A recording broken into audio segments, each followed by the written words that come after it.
Good evening everyone. तो जैसा कि आप सभी को पता है, हम यहाँ पर ले रहे हैं ऑनलाइन क्लासेस। किस क्लास के लिए? तो वो है 9th क्लास के लिए। किस सब्जेक्ट की? तो जिसमें हमने जो है वो अपने फाइनल एग्जाम्स के लिए रिवीजन शुरू कर दिया है, जिसमें हम पढ़ रहे हैं 6th चैप्टर और एक्सरसाइज 6.3 का थर्ड क्वेश्चन हम करने वाले हैं। तो चलिए करते हैं शुरू।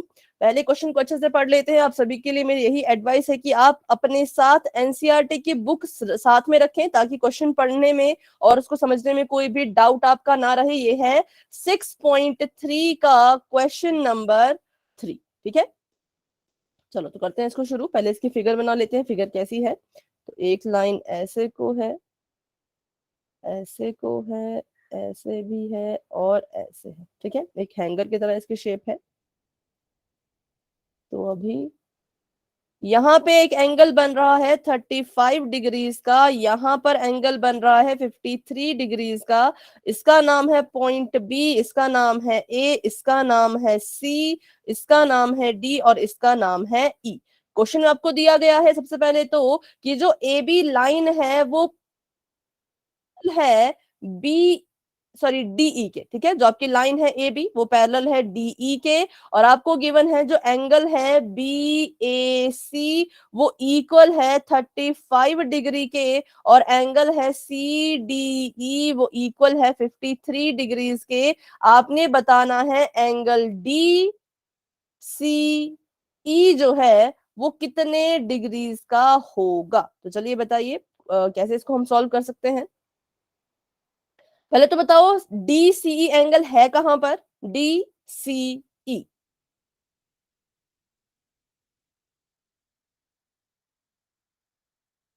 फटाफट से सोचिए। मैम हाँ, 53 एंगल पे। मैम जो पॉइंट डी है उस पे बन रहा है, और ये स्मॉल जो ट्रायंगल बन रहा है वो है। नहीं, angle angle angle D C E. Ma'am वो ऊपर पॉइंट सी पे। ठीक है, जो पॉइंट सी यहाँ पर है, यहाँ पे आपका एंगल बन रहा है डीसीई। इसको फाइंड करने के लिए कहा गया कि इसको ढूंढो, पता करो कि ये कितने डिग्रीज का होगा। तो बताइए हम क्या कर सकते हैं? पहला स्टेप आपकी नजर में क्या हमें करना चाहिए यहाँ पर?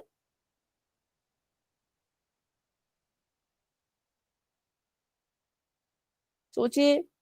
सही होता है, गलत होता है, कोई बात नहीं, बोलो। सही होगा तो अच्छी बात है, गलत होगा तो ठीक कर देंगे, पर सोचिए ध्यान से और देखिए कैसे आप इसकी वैल्यू निकाल सकते हैं।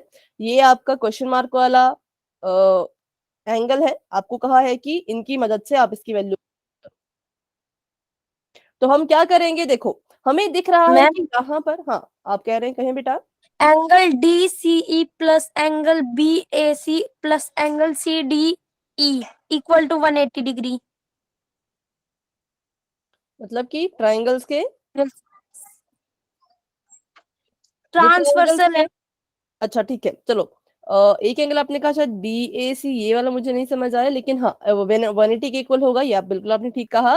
कि यहाँ पे एक ट्राइंगल बन रहा था। हमें पता है कि ट्राइंगल के जो तीनों एंगल्स होते हैं उनका जो सम होता है वो 180 होता है। तो पहले तो क्या करो, आपकी इस फिगर में जितने भी एंगल्स बन रहे हैं उनको बना दो। यहाँ पे ये एंगल हमसे पूछा गया है, और एक एंगल हम खुद से ड्रॉ कर रहे हैं क्योंकि वो बन रहा था यहाँ पर। ठीक है, तो इस एंगल की वैल्यू मुझे पता है 53। अगर मैं किसी तरह से इसकी वैल्यू फाइंड कर पाऊं तो एंगल सम प्रॉपर्टी लगा के हम जो है वो ट्राइंगल के थर्ड एंगल की वैल्यू भी फाइंड कर सकेंगे। ठीक है, और हमें एक और चीज यहाँ पे गिवन है। इन्होंने कहा है कि जो आपकी लाइन है ए बी वो डीई के पैरेलल है। तो अगर मैं इसको एक्सटेंड करूं, तो अगर मैं इसको थोड़ा ऐसे आगे को बढ़ा दूं यहां से, और इसको भी ऐसे बढ़ा दूं ऐसे यहां से, और अगर ये बीच से लाइन जा रही है इसको भी ऐसे बढ़ा दूं यहां से, तो आपको यहाँ पे आप देख पा रहे होंगे कि रेड लाइन जो है वो एक ट्रांसवर्सल है।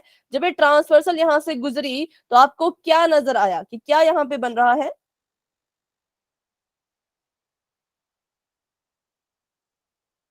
एक एंगल ये बन रहा है, एक एंगल ये बन रहा है। ये दोनों आपस में किस तरह के एंगल्स हैं?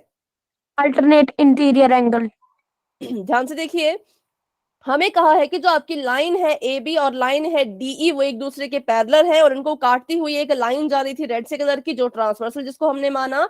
तो हमें पता है कि जब किन्हीं दो पैरेलल लाइंस को ट्रांसवर्सल कट करती है तो ऐसे अगर एंगल्स बन रहे हो, एक ट्रांसवर्सल के इस तरफ दूसरा ट्रांसवर्सल के इस तरफ, तो हम कहते हैं कि वो एक दूसरे के अल्टरनेट इंटीरियर एंगल्स हैं। तो अगर ये दोनों अल्टरनेट इंटीरियर एंगल्स हैं तो इनकी वैल्यू क्या होगी, इनकी वैल्यू होगी बिल्कुल सेम। तो अगर ये 35 है तो ये भी 35 डिग्री का ही होगा। अगर आपको ये चीज समझ आ चुकी है तो वाई टाइप करेंगे, डाउट है तो मुझसे आप पूछ सकते हो फटाफट से।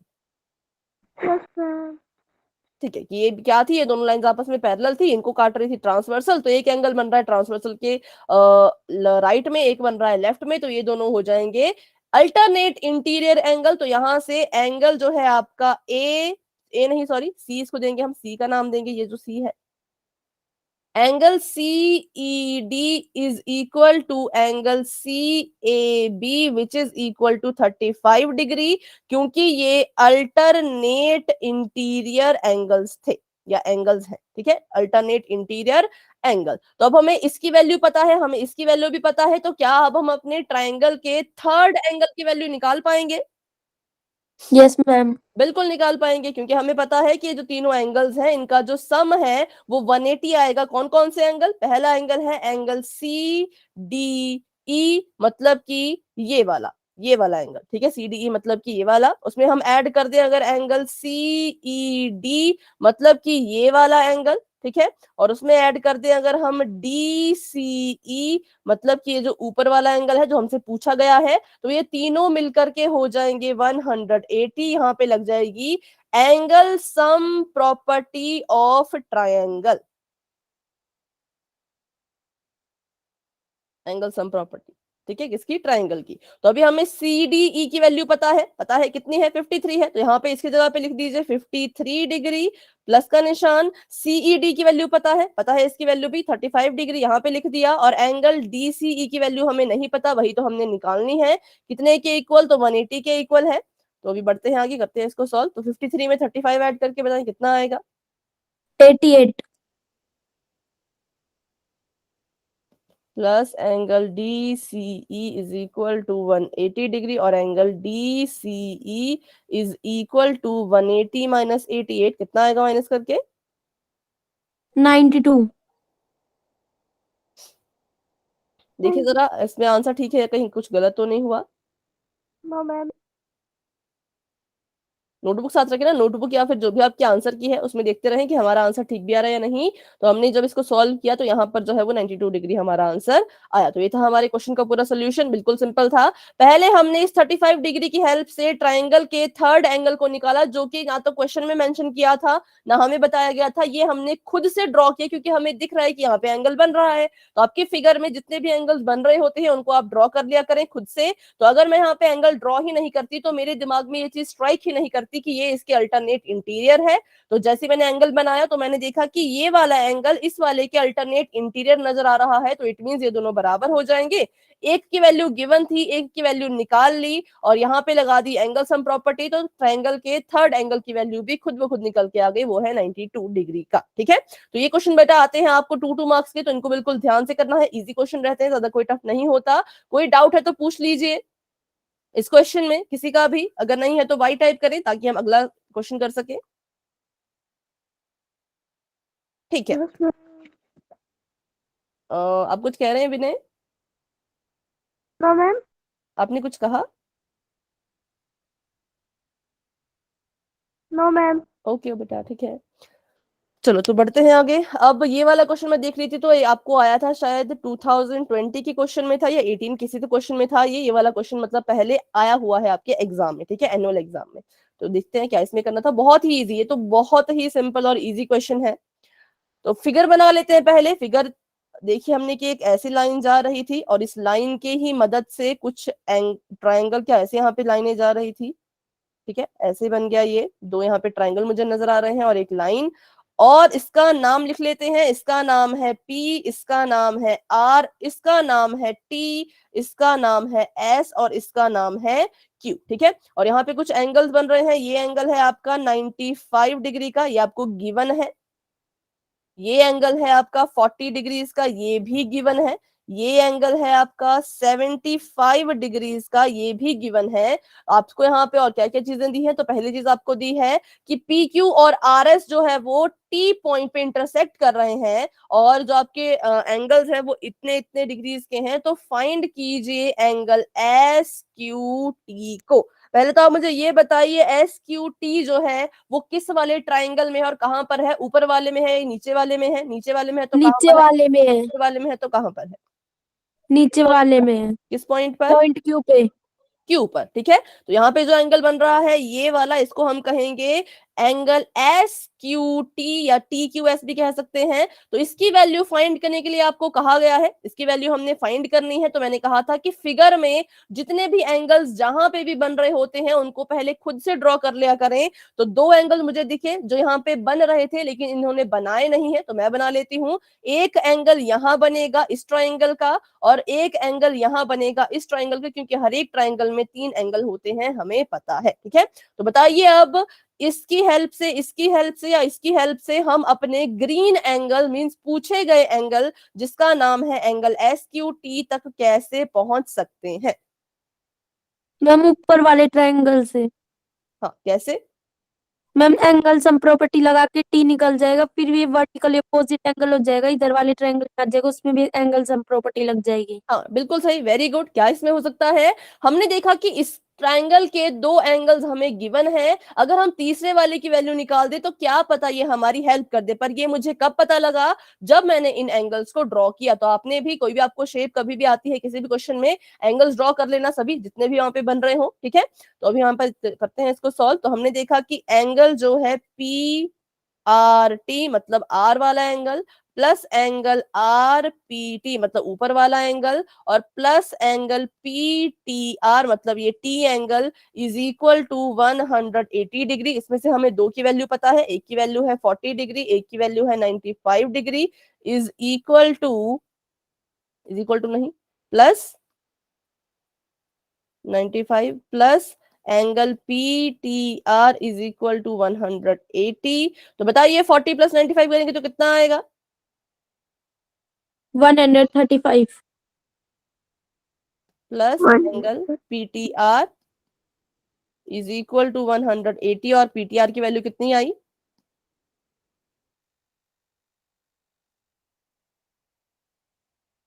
माइनस करके बताएं सभी बच्चे। नोटबुक साथ रखो, नोटबुक में आप चाहे तो उसको नोट भी कर सकते हो, और जो आपको मैं कह रही हूँ माइनस वगैरह करने को वो भी आप उसमें कर सकते हो, 45।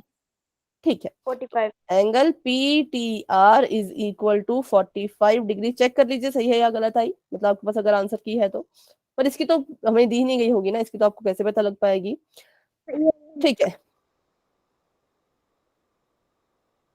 45 डिग्री आ चुकी है हमारे पास इस वाले की वैल्यू। मतलब ये वाला एंगल अगर 45 डिग्रीज का है तो एक और एंगल 45 डिग्रीज का ही होगा, वो होगा इसके बिल्कुल ऑपोजिट, जो इसके वर्टिकली ऑपोजिट है, जो कि एंगल एस टी क्यू है, ठीक है।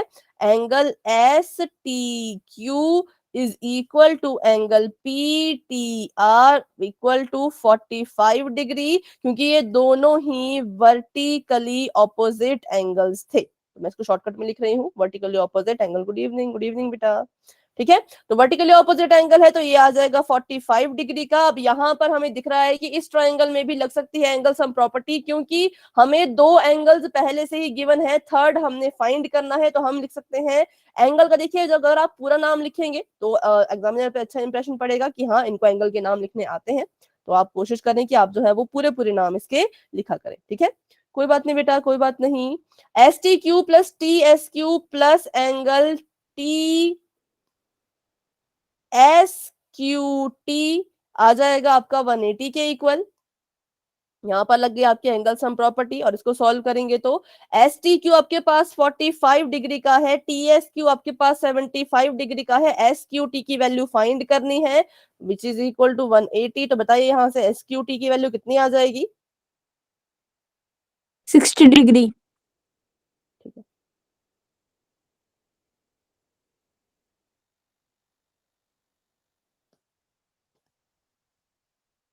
तो 60 डिग्री। तो आपका जो एस क्यू टी है वो कितने डिग्री का है? 60 डिग्री का। ये क्वेश्चन जो है वो आपको पिछली बार के एग्जाम में आया हुआ था, मतलब कभी तो आया था, मैं नहीं कहती कि इससे पिछली बार आया था, लेकिन शायद 2018 में या 20 में ये या 21 में ये क्वेश्चन आया था, ठीक है। तो इसमें किसी को कोई डाउट है तो पूछ लीजिए। Yes ma'am. ठीक है, तो करते हैं इसको एक बार फिर से रिवाइज। देखो हमें यहाँ पे इन्होंने एक शेप दी थी, एक फिगर दी थी और कहा था कि इस फिगर को ध्यान से देखते हुए बताओ कि आपके जो एंगल है, आपको ये वाला एंगल गिवन था जो मैंने ब्लू कलर से बनाया है, ये 95 डिग्री का गिवन था, ये 40 डिग्री का गिवन था, ये 75 डिग्री का गिवन था। सिर्फ 3 ही चीजें आपको दी गई थी, बाकी आपको इसके बारे में कुछ भी नहीं बताया गया था। और आपसे पूछा गया था कि इस एंगल को फाइंड करो, ठीक है। जो ग्रीन सा एंगल है इसको फाइंड करो कि ये कितने डिग्रीज का होगा। ये मैंने अभी बनाया है, ये हमारी फिगर में नहीं बना था।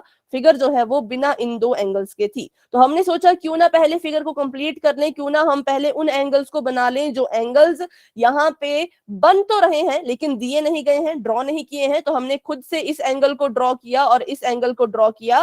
फिर हमने देखा कि ये जो एंगल्स हैं ये एक दूसरे के वर्टिकली ऑपोजिट एंगल्स आ रहे थे और इस वाले ट्राइंगल की हेल्प से हम एक एंगल की वैल्यू फाइंड कर सकते हैं, ठीक है। तो पहले हमने मैम आ गया, मैम आ गया। ठीक है, ठीक है बेटा। तो पहले हमने इसकी वैल्यू फाइंड की, कितनी आई थी इसकी, एक बार 45, ये भी आ जाएगा 45। फिर यहाँ पे एंगल सम प्रॉपर्टी लगा के क्यू की वैल्यू भी हमने फाइंड कर ली, ठीक है। चलो तो बढ़ते हैं आगे, नेक्स्ट क्वेश्चन करते हैं। तो अब आता है थोड़ा सा अजीब तो नहीं कह सकते पर हाँ थोड़ा अलग सा क्वेश्चन।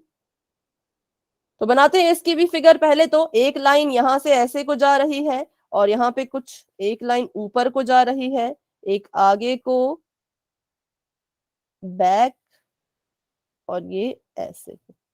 और यहाँ पे बन रहे हैं बहुत सारे एंगल्स। पहला तो इन्होंने खुद ही बता दिया है कि एक एंगल है एंगल पी नाम का जो कि 90 डिग्री है। ये है क्यू, ये है एस, ये है आर, ये है टी। यहाँ पे बन रहा है एंगल जिसका नाम है एक्स, यहाँ पे बन रहा है एंगल जिसका नाम है 28 डिग्री, यहाँ पे बन रहा है एंगल जिसका नाम है वाई। आपसे पूछा गया है find the value of X and Y. बाहर भी एक एंगल बन रहा है जो कि है 65 डिग्रीज का, ठीक है। तो चलिए कैसे इसको हम सॉल्व करेंगे, सोचो और बताओ। तो पहले तो मान लो ये आपकी पी क्यू है, ये आपकी एस आर है, और ये है आपकी ट्रांसवर्सल, ठीक है, क्यू एस। अगर क्यू एस ट्रांसवर्सल है तो बताइए कोई दो एंगल्स कुछ यहाँ पे बन रहे हैं, ठीक है, कुछ एंगल्स यहाँ पे बन रहे हैं, उनके बारे में आप बताओ कि वो मैम कैसे। 28 डिग्री y और is 5। equal to 28. 20 y is Q equal S, to 28. अच्छा मैंने क्यू एस कहा, क्यू एस नहीं क्यू आर, सॉरी मैंने गलत लिखा, क्यू आर ये वाली। एंगल क्यू, पॉइंट क्यू और पॉइंट आर बन रहा है 28 डिग्री और 65 डिग्री। ठीक है पर थोड़ा सा इसमें ट्विस्ट है। ट्विस्ट क्या है कि देखो हम अल्टरनेट इंटीरियर या कुछ भी कॉरेस्पॉन्डिंग कहना हो, अल्टरनेट कहना हो, किन एंगल्स को कहते हैं, जो एंगल्स ट्रांसवर्सल को भी टच कर रहे हो और पैरेलल लाइन को भी टच कर रहे हो। इस बात का आपने बच्चों बिल्कुल ध्यान रखना है। कभी भी आपने अगर किसी को आप अल्टरनेट एंगल कह रहे हो या कुछ भी कहना चाह रहे हो तो आपका जो एंगल है वो ट्रांसवर्सल को भी टच करे और पैरेलल को भी टच करे, ये आपकी फर्स्ट कंडीशन रहेगी। और यहाँ पे भी ऐसी होना चाहिए, ट्रांसवर्सल को भी टच करे, पैरेलल लाइन को भी टच करे। तो अगर मैं यहाँ पे ध्यान से देखूं, 65 ने तो किया, 65 ने क्या किया, क्यू आर को अगर हम ट्रांसवर्सल मान रहे हैं, ध्यान से देखिए क्यू आर आपकी ये वाली लाइन है, मैं इसको थोड़ा डार्क कर लेती हूँ चाहे तो, ये क्यू आर हमारी ट्रांसवर्सल लाइन है। 65 ने क्या किया, 65 ने क्यू आर ट्रांसवर्सल को भी टच किया हुआ है और साथ में आपकी जो लाइन है एस टी जो कि इसके क्या है पैरेलल है उसको भी टच किया है। पर अगर बात करें हम सिर्फ 28 की तो 28 ने ट्रांसवर्सल को तो टच किया लेकिन इसने दूसरी लाइन जो है वो ये टच की जिसका नाम है क्यू एस। और कौन कौन सी लाइन एक दूसरे के पैरेलल थी, पैरेलल तो हमारे पास कहा इन्होंने कि जो आपकी पी क्यू है वो एस आर के पैरेलल है, ठीक है। लेकिन जो आपका 28 है ट्रांसवर्सल के साथ क्यू एस को टच कर रहा है, क्यू एस तो इसके पैरेलल नहीं है। तो सिर्फ 28 जो है वो 65 के अल्टरनेट नहीं हो सकता, अकेला 28 इसके इक्वल नहीं हो सकता। हमें एक ऐसा एंगल चाहिए जो हमारी ट्रांसवर्सल को भी टच करे और हमारी पैरेलल लाइन को भी टच करे, तो अब बताइए कौन होगा 65 के अल्टरनेट?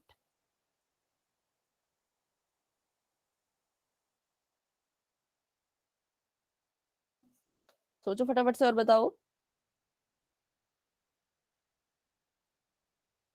क्या नाम बनेगा इस एंगल का? SRQ। एस नहीं, एस आर क्यू तो बेटा नीचे है, ऊपर वाला है जो बनी ये बनाए यहाँ पर। PQR।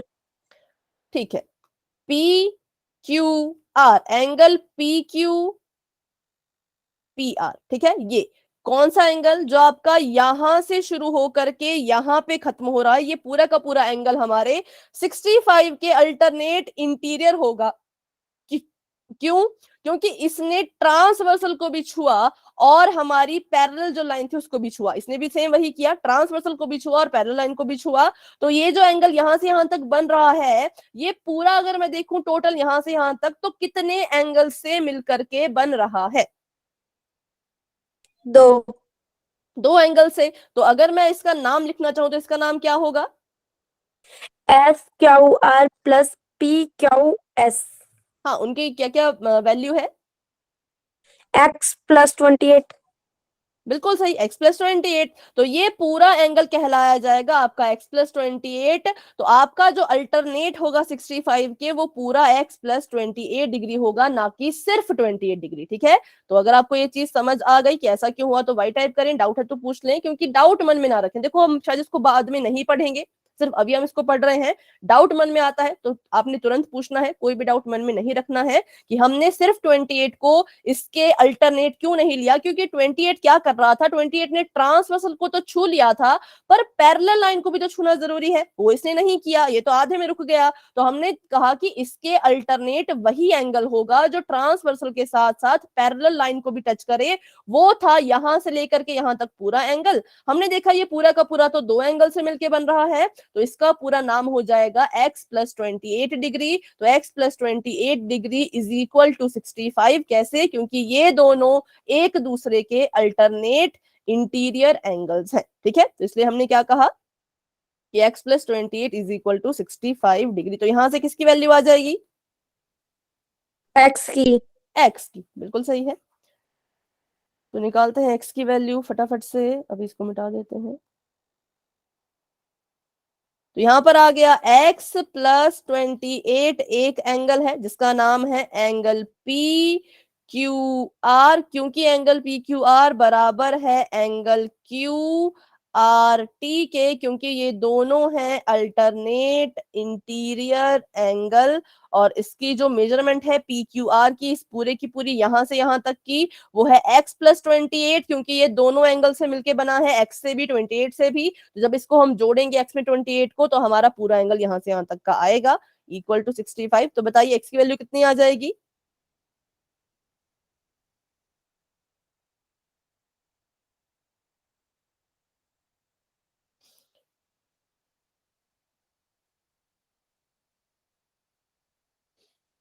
थर्टी सेवन क्या?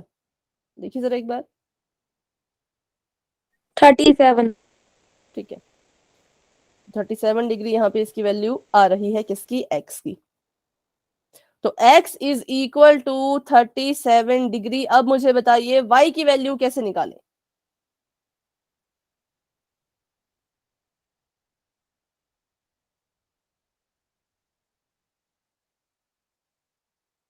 ध्यान से देखिए इस फिगर को और बताइए y की वैल्यू आप कैसे निकाल सकते हैं। बहुत ही इजी है y की वैल्यू निकालना। मैम पहले QRS एंगल, इसकी वैल्यू निकालनी पड़ेगी R पॉइंट की। इसकी क्या बात कर रहे हैं? इसकी? Yes ma'am. नहीं, इसकी तो जरूरत ही नहीं है। देखो, क्योंकि एंगल y जो है वो इस ट्राइंगल में है, और इस ट्राइंगल के हमें 2 एंगल्स की वैल्यू पहले से ही पता है ना? क्योंकि P पे बन रहा है एंगल कितने डिग्री का? 90 डिग्री का, 90 डिग्री। और ये है 37 का। तो हम यहाँ पे क्या कर सकते हैं? Minus angle sum property. Angle sum property simple है, एंगल सम प्रॉपर्टी लगा लेंगे क्योंकि हमें पता है कि एंगल क्यू पी एस मतलब P angle, angle Q P Q S plus angle Q S P कितने के बराबर आ जाएगा, 180 के बराबर। QPS जो एंगल है, QPS वो 90 डिग्री का है, ये हमें क्वेश्चन में दिया गया था। और एक्स एंगल मतलब क्यू पे जो एंगल बन रहा है एक्स, वो है आपके पास 37 डिग्री का। और जो आपका QSP है, QSP मतलब एंगल वाई, इसको हम वाई यहाँ पे लिख सकते हैं ऐसे, एंगल वाई बराबर है 180 के। और यहाँ से एंगल वाई निकाल लीजिए, तो 180 माइनस 10 11 12, बताइए कितना आ रहा है आपका एंगल वाई।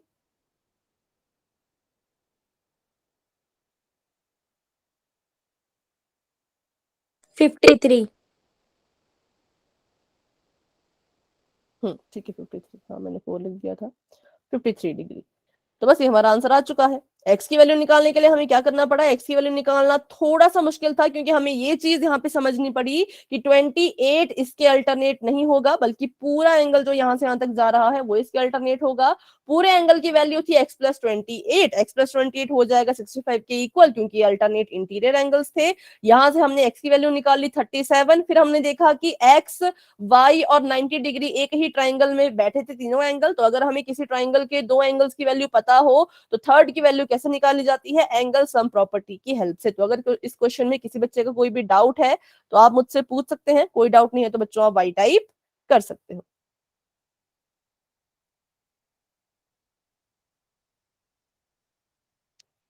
फटाफट से बता दीजिए, किसी का भी अभी वाई, अच्छा आ रहे हैं धीरे धीरे। चलो तो अब चलते हैं इस पूरी एक्सरसाइज के आखिरी क्वेश्चन पर,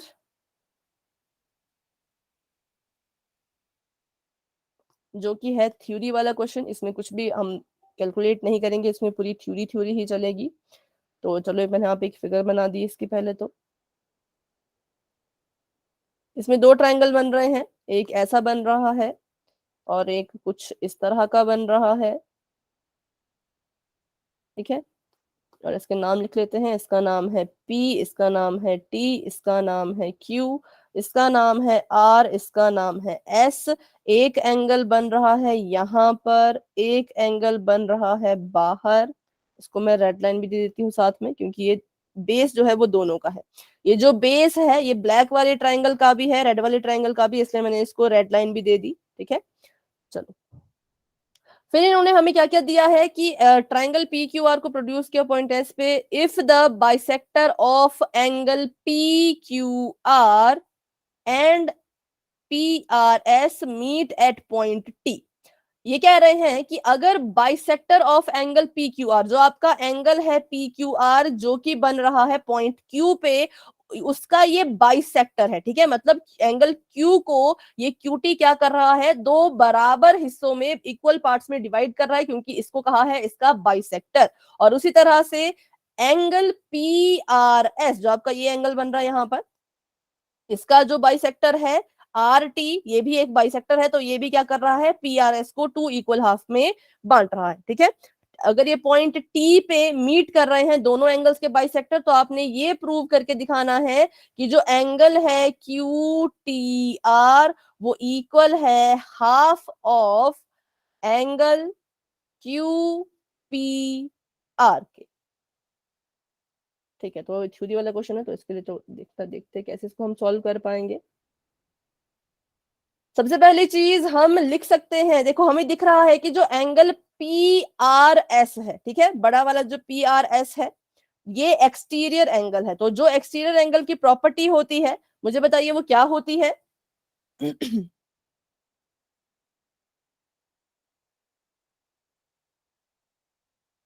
माइक ऑन करके बता दीजिए।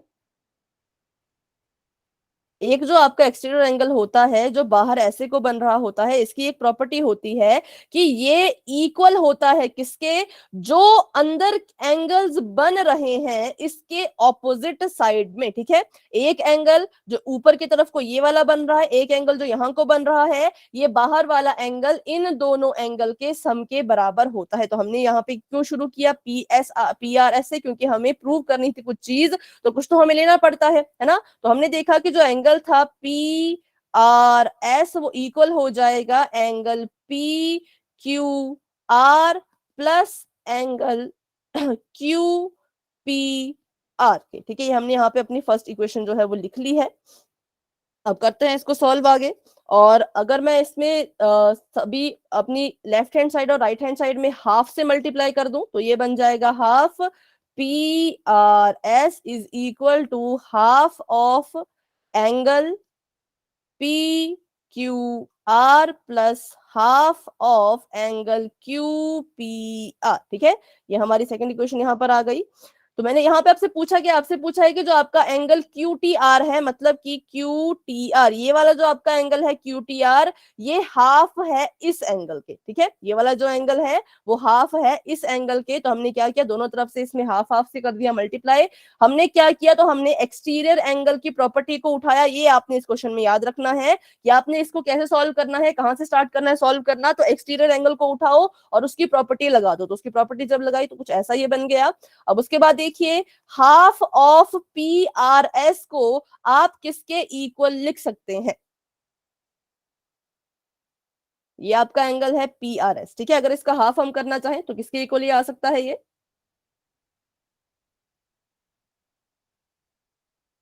एंगल, क्यों? इस एंगल का अगर आधा करना हो तो एक बनेगा ये PRT, एक बनेगा ये TRS। ठीक है, तो अभी हम PRT को नहीं लेंगे क्योंकि PRT को लेकर के वो चीज नहीं हो सकती जो TRS को लेके हो सकती है, वो आपको पता लग जाएगी क्या होने वाला है। तो हाफ ऑफ PRS को हम लिख सकते हैं एंगल TRS के बराबर। देखो क्यों, ध्यान से इस बात को सुनो, अगर आपको ये समझ नहीं आया तो ध्यान से देखिए। ये एंगल था PRS, इसका हाफ कर रहे हैं, इसका आधा कर रहे हैं यहां से, है ना, इसको हम आधा कर रहे हैं। तो आधा जब इसको हमने किया तो आधे का नाम हो जाएगा PRT, इस वाले एंगल का नाम हो जाएगा PRT और इस वाले एंगल का नाम हो जाएगा TRS। ठीक है, अब आपको समझ आया कि यहाँ पे इस एंगल का क्या हो रहा था, हाफ हो रहा था। क्योंकि ये बाइसेक्टर है तो हाफ इसका करेंगे तो हम इसको 2 इक्वल हाफ में बांट सकते हैं। तो अगर मैं पूरे इस बड़े वाले एंगल का हाफ करूं तो एक हाफ होगा PRT नाम से, दूसरा होगा TRS नाम से। मैंने TRS वाले को लिया क्योंकि TRS को लेकर के ही मैं अपने क्वेश्चन को प्रूव कर पाऊंगी। क्योंकि TRS जो एंगल है, ध्यान से उसको देखिएगा, TRS जो आपका बन रहा है यहां से यहां तक, ये भी एक एक्सटीरियर एंगल है। लेकिन किस ट्रायंगल के, किस ट्रायंगल के लिए, रेड वाले के लिए या ब्लू वाले के लिए?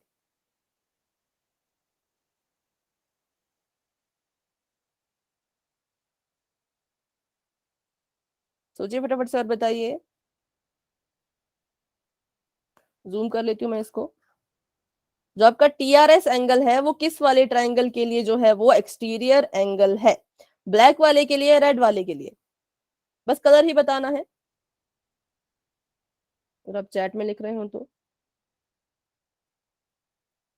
ठीक है, मैं बता देती हूँ। ये आपके रेड वाले ट्रायंगल के लिए एक्सटीरियर एंगल का काम कर रहा है। तो यहां से अगर हम इसकी वैल्यू फाइंड करें तो यहाँ पर आ जाएगा angle TRS is equal to angle QTR plus angle TQR। ठीक है, कितने के बराबर आ जाएगा ये, QTR और TQR के, इन दोनों के सम के बराबर। तो अब यहां से हम क्या कर सकते हैं, इसको और इसको इक्वल कर सकते हैं। कैसे? क्योंकि हाफ ऑफ PRS जो है वो TRS के बराबर है। ठीक है, तो हम क्या करेंगे, इसकी वैल्यू को रिप्लेस कर देंगे। तो यहाँ पे अगर मैं इसको लिख दूं हाफ ऑफ TRS, देखो ये इक्वेशन नंबर 3 है। इक्वेशन नंबर 3 से मैंने क्या किया, मुझे पता है कि ये हाफ ऑफ PRS जो है वो TRS के बराबर हो जाएगा, क्योंकि हमने देखा इसका हाफ इसके बराबर होता है, तो ये इक्वल आ जाएगा half of PQR plus half of angle QPR के। और अगर मैं TRS वैल्यू की जगह पे इसको लिख दूं पूरे के पूरे को, तो क्या कोई फर्क पड़ेगा? नहीं पड़ेगा, क्योंकि ये भी एक दूसरे के इक्वल ही है। पहले मैं इसको लिख लेती हूँ, फिर इसको दोबारा समझेंगे। अभी आपको थोड़ा सा इसमें कंफ्यूजन हो रहा होगा। Is equal to half of angle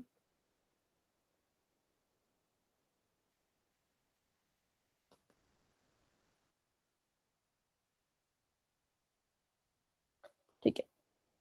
तो अब देखिए, अब बताइए, अब इसमें कोई डाउट है?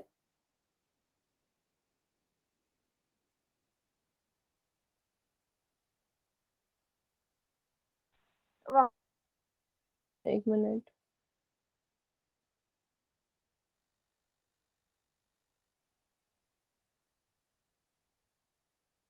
ठीक है,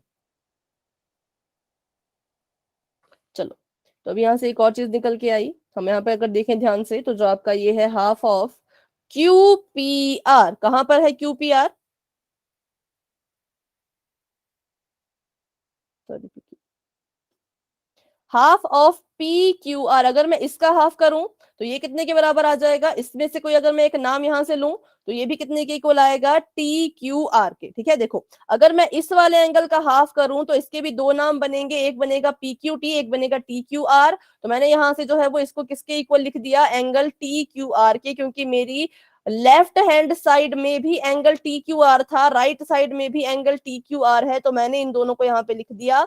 और यहां से क्या हो जाएगा? आपका TQR से TQR हो जाएगा कैंसल आउट, और आपके पास जो है वो एंगल बच जाएगा सिर्फ QTR। देखो यहां से क्या हुआ, इस वाले एंगल से ये वाला एंगल कैंसल आउट हो गया, हमारे पास यहाँ पे बच गया एंगल QT, और यहाँ पर बच गया हाफ ऑफ एंगल QPR, और यही हमसे पूछा गया था, तो हमने इसको प्रूव कर दिया। एक बार फिर से इसको समझते हैं। देखो, कुछ नहीं था, आपने यहां से एक्सटीरियर एंगल लिया PRS इक्वल टू इसके, ठीक है। ये PRS पहले आपने पूरा का पूरा एंगल यहां से उठाया और बोला कि ये इसके और इसके सम के बराबर है, तो हमने लिख दिया। फिर हमने देखा कि PRS को बाइसेक्ट कर रहे थे, तो हमने क्या किया, यहाँ पे दोनों तरफ हाफ से मल्टीप्लाई कर दिया। हाफ से मल्टीप्लाई करने पर ये चेंज हो गए। क्यों चेंज हो गए? क्योंकि जब हम एंगल्स का हाफ करेंगे तो दो एंगल्स निकल के आएंगे। तो जब हमने PRS का हाफ किया तो हमने लिया एंगल TRS के इक्वल उसको, और TRS जो है वो एक एक्सटीरियर एंगल का काम कर रहा था रेड वाले ट्राइंगल के लिए, तो हमने यहाँ पर TRS के लिए भी एक्सटीरियर एंगल की प्रॉपर्टी लगा दी।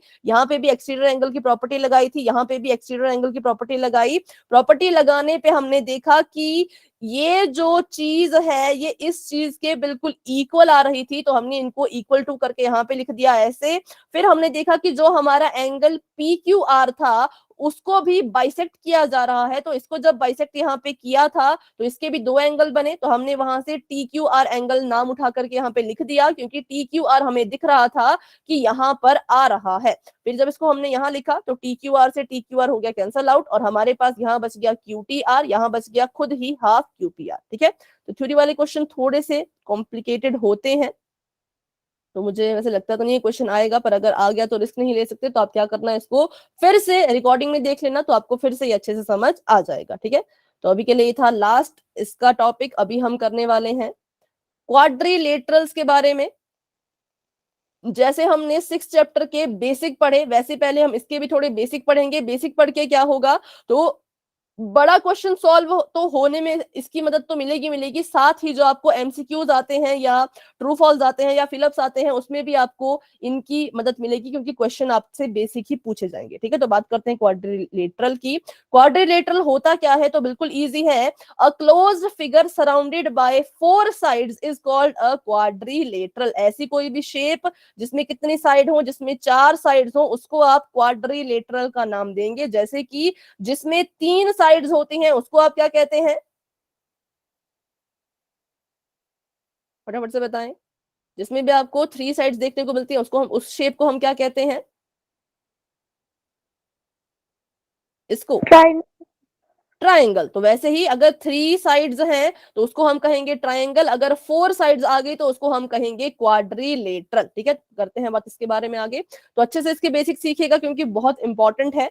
अ क्लोज्ड फिगर, ठीक है, ये हमने पढ़ लिया है।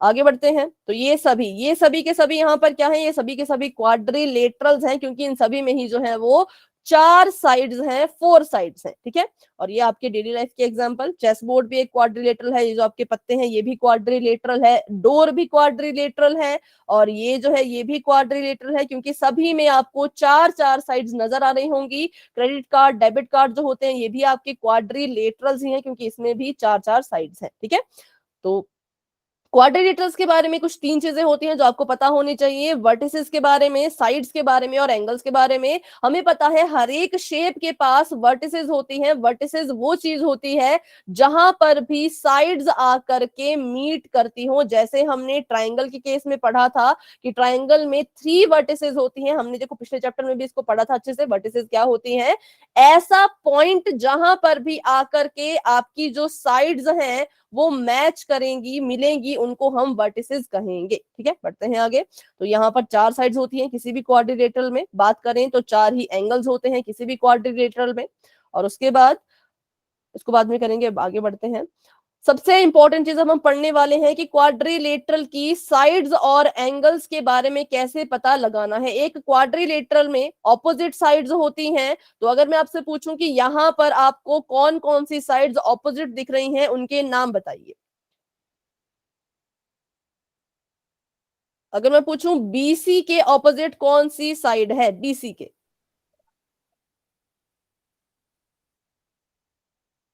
एडी।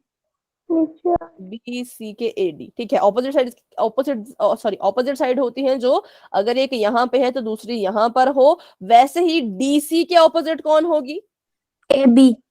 A B. ठीक है, तो ये होती हैं ऑपोजिट साइड्स किसी भी क्वाड्रिलेटरल की। तो ये अभी अच्छे से समझ लीजिए क्योंकि जब हम इसकी प्रॉपर्टीज पढ़ेंगे वहां पे ये काम आएगी। तो डीसी जो है वो ए बी के ऑपोजिट है, सी बी जो है वो एडी के ऑपोजिट है। बढ़ते हैं आगे, फिर बात करते हैं ऑपोजिट एंगल्स के बारे में। तो ऑपोजिट एंगल्स होते हैं जो अगर एक इधर बना है तो दूसरा कहाँ बना होगा, बताइए। एंगल डी के ऑपोजिट कौन होगा, एंगल बी। Angle B. ठीक है, डी बी क्या है, एक दूसरे के ऑपोजिट है, और एंगल ए सी क्या है, तो वो एक दूसरे के ऑपोजिट है। क्योंकि आपको पता होना चाहिए ऑपोजिट एंगल्स कैसे दिखते हैं, क्योंकि आपको क्वेश्चन में आता है कि एक क्वाड्रिलेटरल है जिसके ऑपोजिट एंगल्स इक्वल है। तो अगर आपको यही पता नहीं होगा कि ऑपोजिट एंगल्स कहाँ होते हैं, कैसे होते हैं, तो आप कैसे क्वेश्चन सॉल्व कर पाएंगे। इसलिए ऑपोजिट एंगल भी हमने देख लिए, ऑपोजिट साइड्स भी हमने देख ली कि ऐसी होती हैं। ठीक है, ऑपोजिट साइड्स ऐसी होंगी, ऊपर नीचे दाएं बाएं। और ऑपोजिट एंगल्स कैसे होंगे, तो एक अगर यहाँ है तो दूसरा इस कोने में, एक अगर इस कोने में है तो दूसरा इस कोने में। ठीक है, फिर बात करते हैं एडजेसेंट साइड्स की कि एडजेसेंट साइड्स क्या होती है। तो एडजेसेंट साइड्स वो साइड्स होती हैं जो एक के बाद एक शुरू हो जाती है। जैसे कि अगर मैं बात करूं एडी की, तो एडी एक साइड है। एडी से बिल्कुल बाद में कौन शुरू हो गई, एक तो डीसी शुरू हो गई और दूसरी कौन शुरू हो गई, तो ए बी शुरू हो गई। तो डीसी के एडजेसेंट 2 साइड्स होंगी, एक तो होगी आपकी, सॉरी, एडी के एडजेसेंट 2 साइड्स होगी, एक तो होगी डीसी, एक होगी ए बी। वैसे अगर मैं आपसे पूछूं, इसको पहले मैं गायब कर देती हूँ यहां से।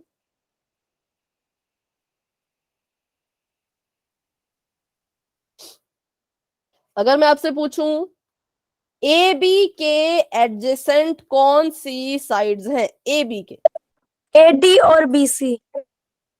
ठीक है, क्योंकि ए बी के साथ, हाँ, ए बी के पॉइंट ए से ए डी निकली, बी से बी सी निकली, तो हम कहेंगे ए बी के एडजेसेंट बी सी और ए डी है। ठीक है, तो ये था एडजेसेंट साइड्स के बारे में। बात करते हैं एडजेसेंट एंगल्स की। तो एडजेसेंट एंगल्स हमने पिछली क्लास में पढ़े थे कि ऐसे होते हैं जो एक ही लाइन पे बनते हैं दोनों। लेकिन जब बात आएगी क्वाड्रिलेटरल की तो इसकी डेफिनेशन पूरी की पूरी ही बदल जाएगी। अब ये दिखने में ऐसे नहीं होंगे, अब ये दिखने में कैसे होंगे, तो कुछ इस तरह के। ठीक है, मतलब कि ऐसे एंगल्स जिनके पास एक कॉमन साइड होगी उनको हम एडजेसेंट एंगल्स कहते हैं। जैसे कि अगर मैं बात करूं डीसी लाइन पर एक एंगल बन रहा है डी, एक एंगल बन रहा है सी, तो हम कहेंगे डी और सी एक दूसरे के एडजेसेंट एंगल है। वैसे ही बात करें लाइन एडी की, तो एडी के ऊपर जो एंगल बन रहा है वो बन रहा है एक तो एंगल ए और दूसरा एंगल डी, तो हम कहेंगे एडी भी एक दूसरे के एडजेसेंट एंगल्स हैं। ठीक है,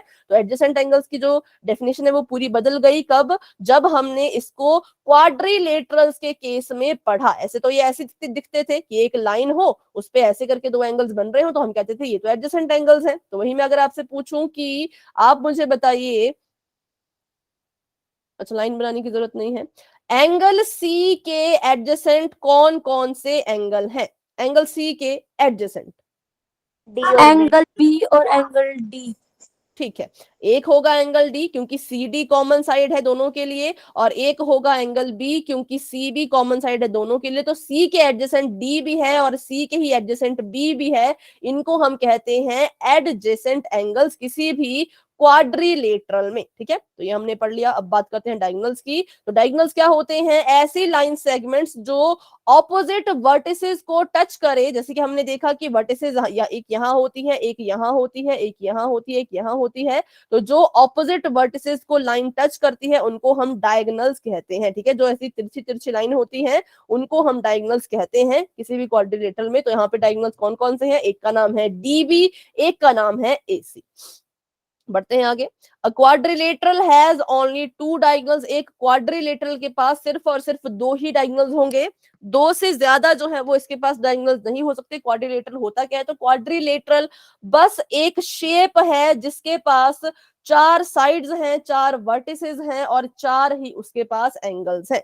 अब हम बात करते हैं क्वाड्रिलेटरल के एंगल सम प्रॉपर्टी के बारे में। ट्राइंगल की हमने पढ़ी थी। ट्राइंगल की एंगल सम प्रॉपर्टी कहती है कि इसके एंगल्स को ऐड करो तो आपके जो है वो सम आना चाहिए कितना? तो सम आना चाहिए 180 डिग्री। पर बात करें अगर क्वाड्रिलेटरल के एंगल सम प्रॉपर्टी के बारे में, तो ये आपको देखिए एमसीक्यू में आ सकता है, फिलअप में आ सकता है, ट्रू फॉल्स में आ सकता है। तो क्या होती है क्वाड्रिलेटरल की एंगल सम प्रॉपर्टी की? जो इसके चारों एंगल्स हैं उनका सम 360 डिग्री होगा। इसको आप नोट डाउन कर लीजिए कि जो सम होता है क्वाड्रिलेटरल्स के सभी एंगल्स का वो 360 डिग्री होता है। ट्राइंगल का पूछा जाएगा तो 180, क्वाड्रिलेटरल का पूछा तो 360। ठीक है तो angle A B C D is equal to 360 degree.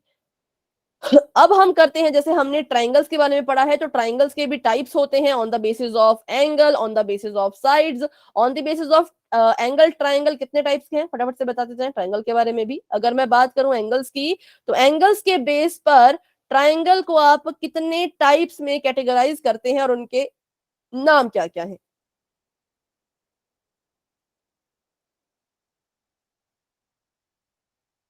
Triangle की मैं बात कर रही हूं। तो चलो एक हिंट मैं आपको दे दूं, अगर एक ट्राइंगल में जो है वो सभी एंगल्स छोटे हो, 90 से छोटे हो, तो उसको हम कहते हैं एक्यूट एंगल ट्राइंगल। तो दूसरा बताइए टाइप ट्राइंगल का। अगर पहला एक्यूट एंगल ट्राइंगल है तो दूसरा क्या होगा? Right angle triangle. Right angle triangle. और तीसरा obtuse angle triangle. Obtuse angle triangle. ठीक है, तो वो होते हैं एंगल के बेसिस पे ट्राइंगल के टाइप्स। और बात करें साइड्स के बेसिस पर, तो साइड के बेसिस पर होता है एक तो आपका आइसोसेलेस ट्राइंगल और इक्विलेटरल ट्राइंगल और स्केलन। स्केलियन।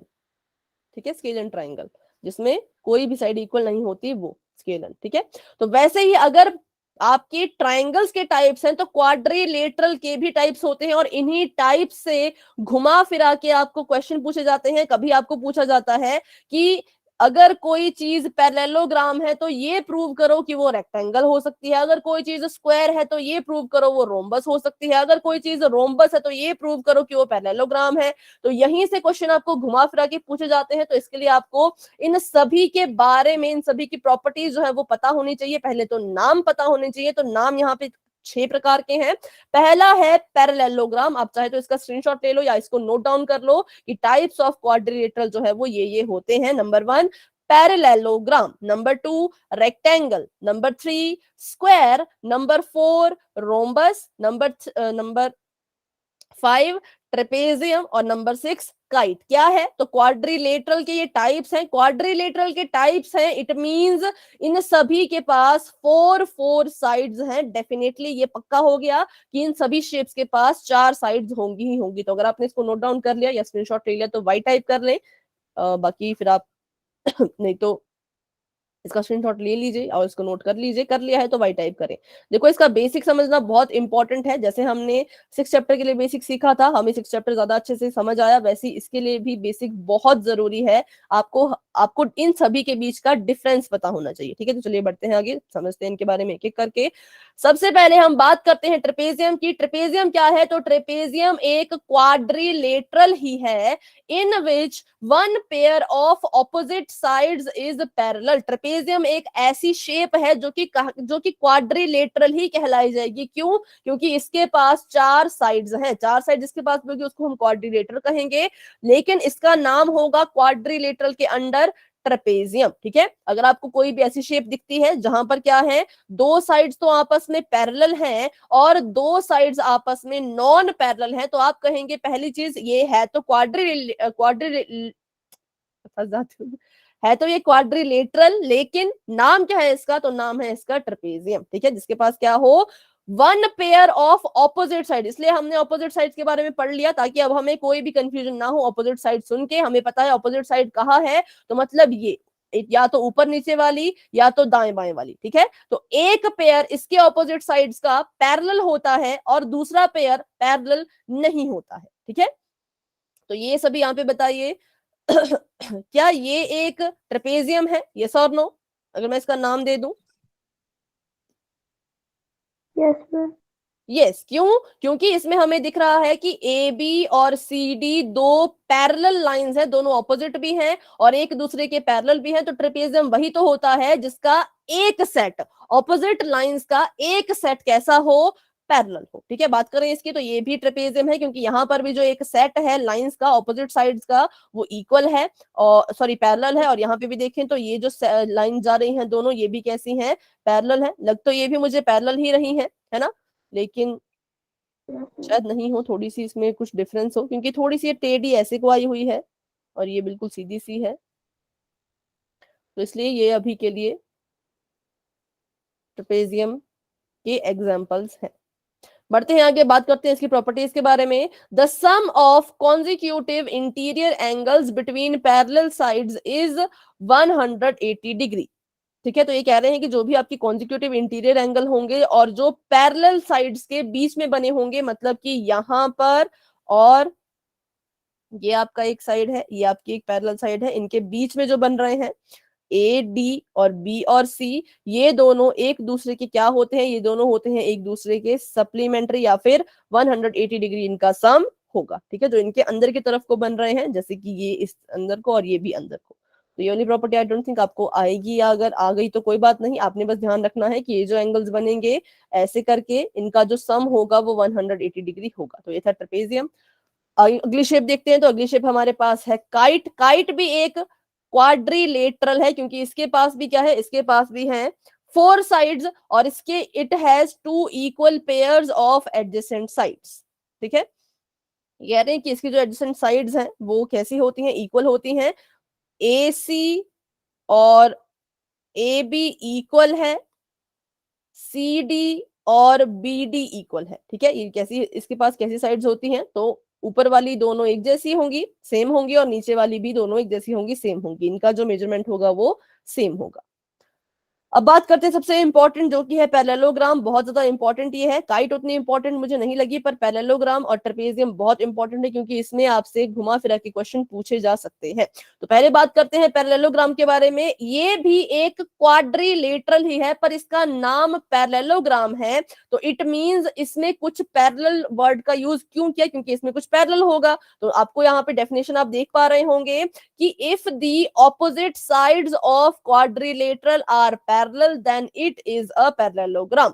बात करें ट्रेपेजियम की, तो ट्रेपेजियम में कहा था if one set of opposite side, trapezium में कहा था कि सिर्फ और सिर्फ एक ही सेट ऑपोजिट साइड्स का अगर पैरेलल है तो वो ट्रेपेजियम होगा। पर क्वाड्रिलेटरल पैरेललोग्राम में कह रहे हैं कि दोनों के दोनों, जो भी आपको, जितनी भी आपकी ऑपोजिट साइड्स आपको नजर आ रही हैं, वो सभी वो एक दूसरे के पैरेलल होनी चाहिए। जैसे कि डीसी के ऑपोजिट है ए बी, तो डीसी के पैरेलल होनी चाहिए ए बी, क्योंकि ये दोनों ऑपोजिट साइड्स हैं तो ऑपोजिट साइड्स पैरेलल होनी चाहिए, ऐसा हमारा पैरेललोग्राम कहता है। सेम वैसे ही एडी के ऑपोजिट है सी बी, तो एडी और सी बी भी एक दूसरे के पैरेलल होंगे। अगर इनमें से कोई एक पेयर भी लाइन ऑपोजिट साइड्स का पैरेलल नहीं हुआ तो उसको हम पैरेललोग्राम भी नहीं कहेंगे। इस बात का आपने बिल्कुल ध्यान रखना है, पैरेललोग्राम की जो ऑपोजिट साइड्स होती हैं वो एक दूसरे के पैरेलल होती हैं, ठीक है, तभी तो इसका नाम पैरेललोग्राम पड़ा। तो इसलिए A B is parallel to C D and B C is parallel to A D, A B is parallel to C D, B C is parallel to A D. तो इसलिए ये हमारे पास आ गया पैरेललोग्राम। इसका भी आप स्क्रीनशॉट ले लीजिए क्योंकि इसकी डेफिनेशन बहुत जरूरी है। अगर आप नोट कर रहे हैं तो नोट भी कर सकते हैं, स्क्रीनशॉट ले रहे हैं तो स्क्रीनशॉट भी ले सकते हो, पर इसको नोट कर लेना नोटबुक पे, ठीक है, कि पैरेललोग्राम क्या है। अगर इसकी ऑपोजिट साइड जो है किसी भी क्वाड्रिलेटरल की पैरेलल हो जाए तो उसको हम पैरेललोग्राम कहेंगे। इसमें दोनों के दोनों सेट जो है वो पैरेलल होने चाहिए। ऐसा ना हो कि ये वाला सेट पैरेलल था पर ये वाला सेट पैरेलल नहीं हुआ, तो हम कहेंगे तब नहीं चलेगा, दोनों के दोनों सेट पैरेलल होने ही चाहिए। फिर बात करते हैं इसकी next property, in a parallelogram opposite sides are parallel, हमने पढ़ लिया। उसके बाद बात करते हैं in a parallelogram opposite sides are also equal. ये कह रहे हैं कि पैरेलल होने के साथ साथ ये दोनों साइड्स जो हैं वो एक दूसरे के इक्वल भी होंगी। मतलब हर बार हर केस में, बेटा अभी 3 मिनट है पूरे, अभी इसको स्किप ना करें, ये बहुत इंपॉर्टेंट है, नहीं तो 8 चैप्टर में आपको बहुत मुश्किल होगी उसको समझने में। 8 चैप्टर भी इंपॉर्टेंट है, ठीक है, तो अभी 3 मिनट के लिए देख लें। क्वाड्रिलेटर में क्या मैंने कहा कि इसकी जो ऑपोजिट साइड्स हैं वो पैरेलल भी होंगे और इक्वल भी होंगी। तो ए बी और सी डी एक दूसरे के इक्वल है, बी सी और ए डी एक दूसरे के इक्वल है। जब आप क्वेश्चन करेंगे, क्वेश्चन आपके इसमें थ्योरी वाले हैं, तो थ्योरी वाले क्वेश्चन में आपको हमेशा याद रखना है कि पैरेललोग्राम में जो ए बी होगी वो हमेशा ही सी डी या फिर जो उसके ऑपोजिट है उसके इक्वल भी होगी। जो लाइन ए बी के पैरेलल है वो उसके इक्वल होगी, जो लाइन सी बी के पैरेलल है वो उसके इक्वल भी होगी। पैरेलल होने के साथ साथ इक्वल भी होना इज मैंडेटरी, ठीक है। उसके बाद देखते हैं opposite angles in parallelogram are equal. अभी हमने ऑपोजिट एंगल्स के बारे में भी पढ़ लिया है कि ऑपोजिट एंगल्स कहाँ होते हैं। अगर एक इस कोने में है तो दूसरा इस कोने में होगा, एक इस कोने में है तो दूसरा इस कोने में होगा। इसलिए इसने कहा कि पैरेललोग्राम में क्या होता है, जो आपके ऑपोजिट एंगल्स होते हैं वो भी एक दूसरे के बिल्कुल इक्वल होते हैं। तो अगर मैं कहूं एंगल सी जो है वो 50 डिग्रीज का है तो एंगल ए भी 50 डिग्री का ही होगा एक पैरेललोग्राम में। अगर मैं कहूं एंगल डी जो है वो 80 डिग्री का है तो एंगल बी भी आपका 80 डिग्री होगा। ऑपोजिट एंगल्स जो होते हैं पैरेललोग्राम के वो इक्वल होते हैं।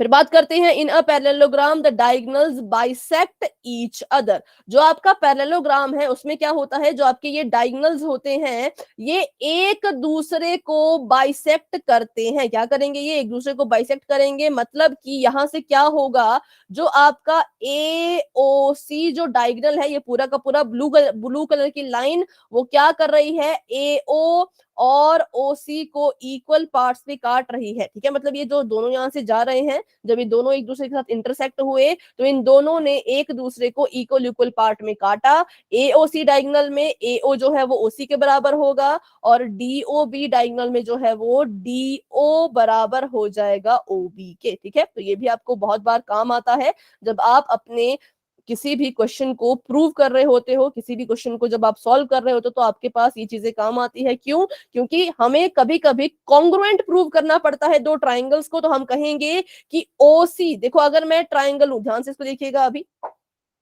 टाइम हो चुका है पर एक मिनट ध्यान से देख लो इस बात को कि मान लो ये एक ट्राइंगल बन रहा है डीसीबी, ठीक है। मैं आपको बोलूं कि इसको कॉन्ग्रुएंट प्रूव करो या फिर इसके कॉन्ग्रुएंट प्रूव करो, तो आप बोलोगे कि जो ओसी है वो ओए के इक्वल होगी, क्योंकि हमें पता है पैरेललोग्राम के जो डायगोनल्स हैं वो एक दूसरे को बाइसेक्ट करते हैं। तो इसकी हेल्प से आप ये प्रूव कर पाओगे कि जो आपका ओए है वो ओसी के इक्वल है, इसीलिए एक साइड यहाँ पे आपकी इक्वल आ जाएगी। इसलिए कब ऐसा होगा, जब आपको इसकी प्रॉपर्टीज पता होंगी, इसलिए हम ये सारी की सारी प्रॉपर्टीज पढ़ रहे हैं। ठीक है, तो चलिए अभी आज की क्लास को यहीं तक रखते हैं। बाकी इसकी जो बाकी प्रॉपर्टीज बचती हैं, ये लास्ट प्रॉपर्टी है यहाँ पर पैरेललोग्राम की, यहाँ से हम कंटिन्यू करेंगे अपनी नेक्स्ट क्लास में। ठीक है, और आपकी बुक के क्वेश्चन भी थोड़े बहुत करेंगे। तो चलिए बच्चों, अभी आज की क्लास को यहीं तक मैं रखने वाली हूँ। आज की क्लास को लेकर के कोई डाउट किसी के मन में है तो क्लास में बने रहिए, मुझसे पूछिए, लेकिन अगर कोई डाउट नहीं है तो आप क्लास को लेफ्ट कर सकते हैं। Good night and bye bye, मिलते हैं अपनी अगली क्लास में।